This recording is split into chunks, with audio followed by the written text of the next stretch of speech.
মানুষকে মশা কামড়ায়, আর ভবিষ্যতেও কামড়াবে, সেটা খুবই সাধারণ ব্যাপার আমার বা আপনার কাছে। আর কামড় খাওয়ার অভিজ্ঞতাও কম বেশি সবারই আছে। কিন্তু মশা প্রথম কবে মানুষের রক্ত খেতে শুরু করেছিল? এই প্রশ্ন কি টোকা মেরেছে আপনাকে একবারও? সম্প্রতি বিজ্ঞানীদের এক গবেষণায় উঠে এসেছে বিস্ময়কর এক তথ্য। তাদের মতে আজ থেকে প্রায় 18 লক্ষ বছর আগে প্লাইস্টোসিন যুগে দক্ষিণ পূর্ব এশিয়ায় মানুষের পূর্বপুরুষ বা হোমিনিনদের আগমনের পরেই মশার মধ্যে মানুষের রক্তের প্রতি আকর্ষণ তৈরি হতে শুরু করে। 1992 থেকে 2020 সালের মধ্যে একদল গবেষক মালয় উপদ্বীপ, সুমাত্রা, জাভা ও বোর্নিওর গভীর অরণ্যে ঘুরে 11টি প্রজাতির মশার লার্ভা সংগ্রহ করেন।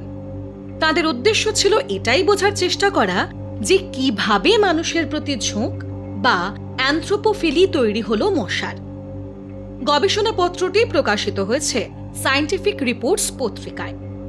বিজ্ঞানীরা মনে করছেন দক্ষিণ পূর্ব এশিয়ায় প্রাচীন মানব গোষ্ঠীর আগমনই মশার খাদ্যাভ্যাসের বিবর্তনে বড় ভূমিকা নিয়েছিল। সাম্প্রতিক এক গবেষণায় বলা হয়েছে প্রাচীন মানব প্রজাতি হোমো ইরেক্টাস অন্তত 16 থেকে 17 লক্ষ বছর আগে এশিয়ার বিভিন্ন অঞ্চলে ছড়িয়ে পড়েছিল।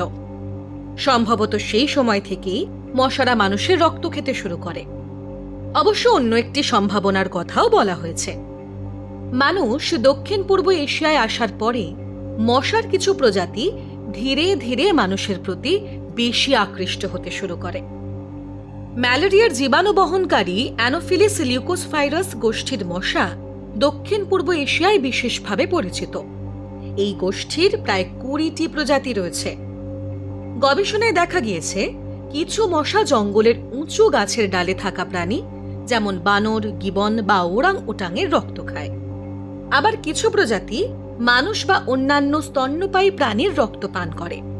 কিছু মশা আবার 2 ধরনের প্রাণীকেই কামড়ায়। প্লাইওসিন যুগের শেষ দিকে ঘন জঙ্গল যখন ধীরে ধীরে তৃণভূমির রূপ ধারণ করতে শুরু করে, তখন অনেক প্রাণীকেই নতুন পরিবেশের সঙ্গে মানিয়ে নিতে হয়। মাটিতে বসবাসকারী প্রাণীর সংখ্যা বাড়তে থাকে। এই পরিবর্তনের ফলে মশারাও তাদের শিকার খোঁজার কৌশল বদলাতে শুরু করে। বিজ্ঞানীদের মতে এই অভিযোজনই মানুষের রক্তের দিকে মশাকে আকৃষ্ট করার পথ খুলে দেয়। গবেষকরা বলছে আধুনিক ফাইলোজিনোমিক প্রযুক্তি ব্যবহার করে মশার বিবর্তন বিশ্লেষণ করেছেন। তারা দেখছেন মশার ঘ্রাণ শক্তি নিয়ন্ত্রণকারী কিছু জিনের পরিবর্তনের ফলে তারা মানুষের শরীর থেকে নির্গত বিশেষ গন্ধ বা রাসায়নিক যৌগ শনাক্ত করতে পারে।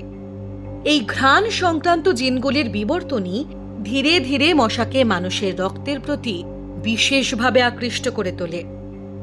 ওয়ার্ল্ড হেলথ অর্গানাইজেশন বা WHO তথ্য অনুযায়ী বর্তমানে মশাবাহিত রোগ যেমন ম্যালেরিয়া, ডেঙ্গু বা চিকুনগুনিয়া প্রতি বছর বিশ্বজুড়ে প্রায় 6 লক্ষ মানুষের প্রাণ কেড়ে নেয়।